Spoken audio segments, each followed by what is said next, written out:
Hello, I'm Bert Oliver, and thanks for tuning in to Bowie News and Views. And my co-anchor, co-producer John Rouse, welcome today. Thank you very much. I came down here fighting the pollen. Oh boy, we've had plenty. We have had, apparently it's very, very high today, and it's driving me right up the wall.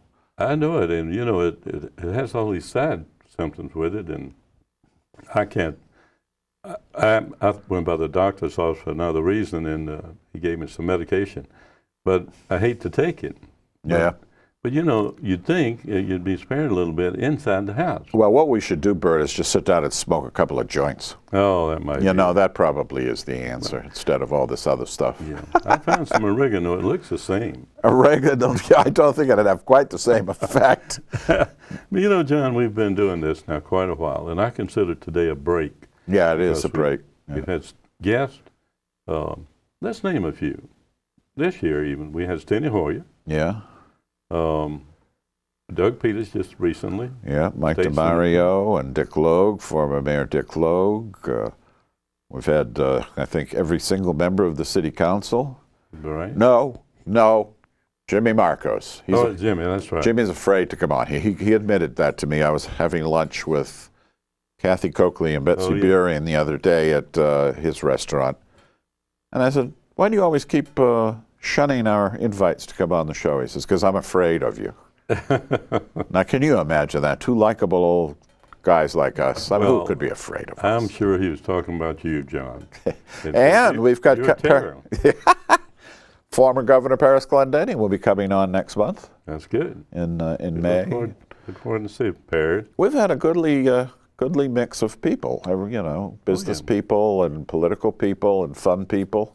Well, and you know, I want to make a mention of one program we had on, because I've heard about it recently, is the Economic Development Director of the City of Bowie. Oh, yes.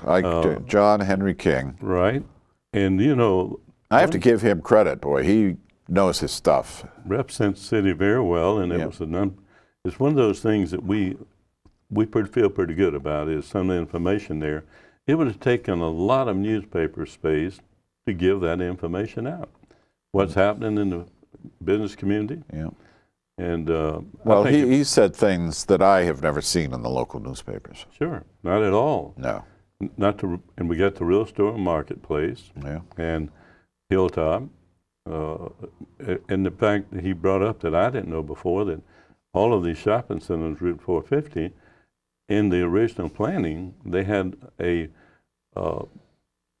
housing part of it that I never heard of before. No one ever mentioned it before. I'm opposed to that. I am too. And we had a little remarkable experience just a week ago or two, and that was a new entrepreneur in town. Two entrepreneurs. Two entrepreneurs. Wendy and Dina. Yeah, and that's the kind of thing that's Bowie News. Yeah. I think it's so important. It was a good break away from the political scene. And it talked about two people that got their head together, and apparently they had a dream about doing this. Yeah. It appeared to me. And it takes a lot of effort to take away from what you're doing now with family and so forth, run a business, but those two partners. Oh, they do. It's a nice shop. I've been in there. Unfortunately, the owner of the mall, which absolutely befuddles me, put a similar store three stores away from them. I mean, what is the point of that?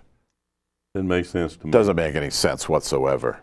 And, you know, they're a little concerned, but I think they'll make it. First of all, their personalities alone. Oh, yeah. They really were impressive. I've had a good several comments about their program. Oh, I'll bet. Well, let me tell you something.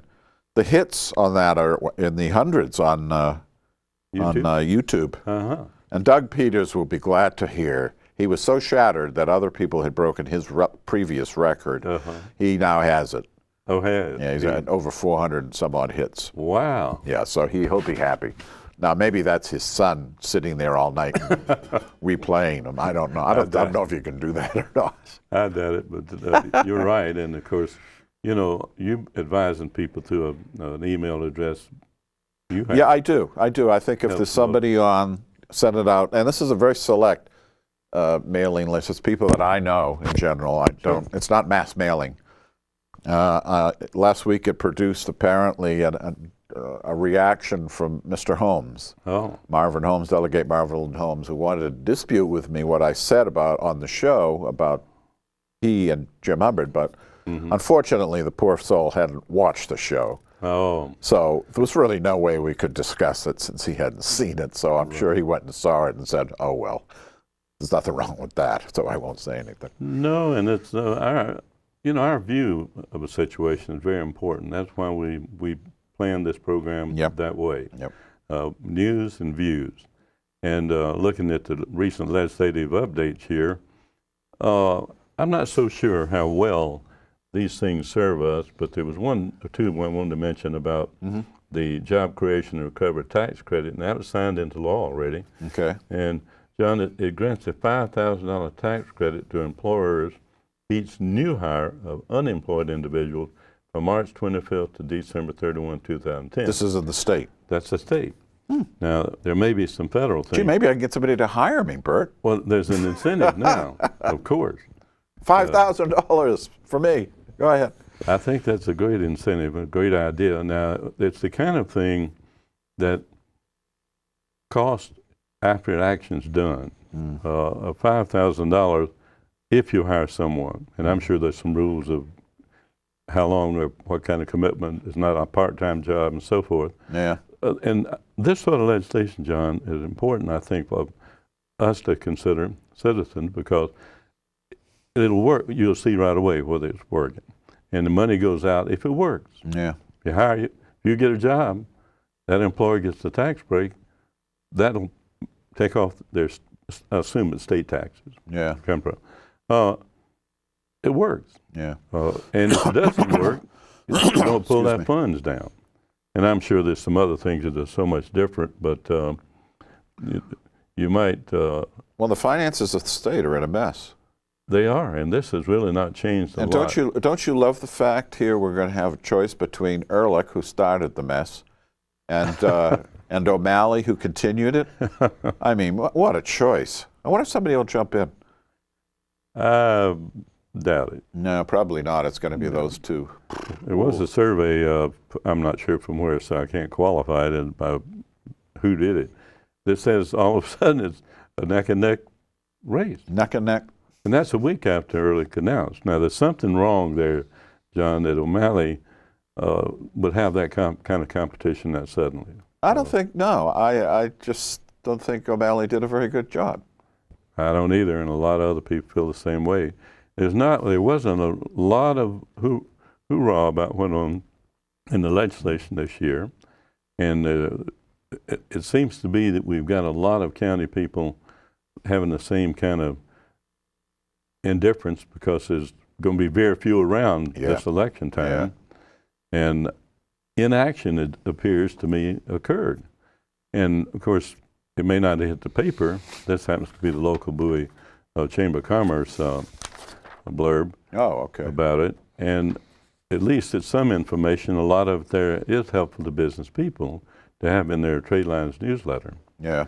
And by the way, it comes at a good time because May is considered the Business Appreciation Month in the city of Bowie. Oh, isn't that nice? And the Chamber is going to have, and work with the Economic Development Committee of the city of Bowie, they're going to have a Small Business of the Year. Well, they need to promote themselves a bit more because they only have 250 members.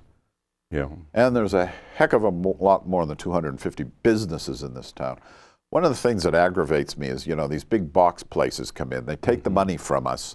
They make a profit here, and they can't support the local Chamber of Commerce. I think that's, but it's typical, I guess.